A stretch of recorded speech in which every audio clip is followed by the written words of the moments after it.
এখন আপনাদেরকে দেখাবো যে আমাদের এখানে যেহেতু ক্যাটাগরি একটি আছে, তো কিভাবে এই ক্যাটাগরি বৃদ্ধি করা যায় এবং আমাদের টপিকসকে স্পেশাল ক্যাটাগরির ভিত্তিতে পোস্ট করা যায় সেই বিষয়টি যদি দেখতে যাই, তবে আমরা এই ক্যাটাগরির নিচে যে অপশনটি দেখছি অ্যাড নিউ ক্যাটাগরি, এই অপশনে ক্লিক করব এবং এখানে আমরা লিখলাম যে সার্চ ইঞ্জিন।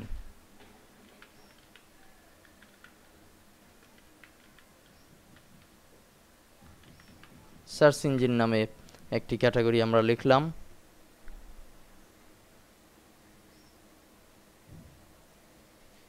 এবং অ্যাড নিউ ক্যাটাগরি নামে আমরা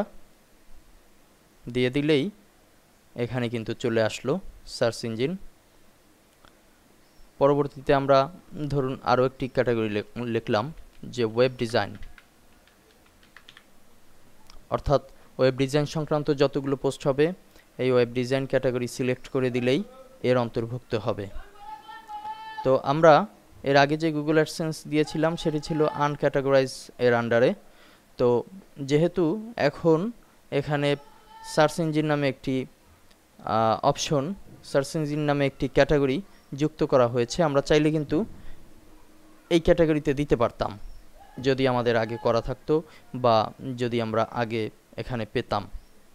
তো কিভাবে ক্যাটাগরি বৃদ্ধি করতে হয় সেই ব্যাপারটি অ্যাড নিউ ক্যাটাগরির মাধ্যমে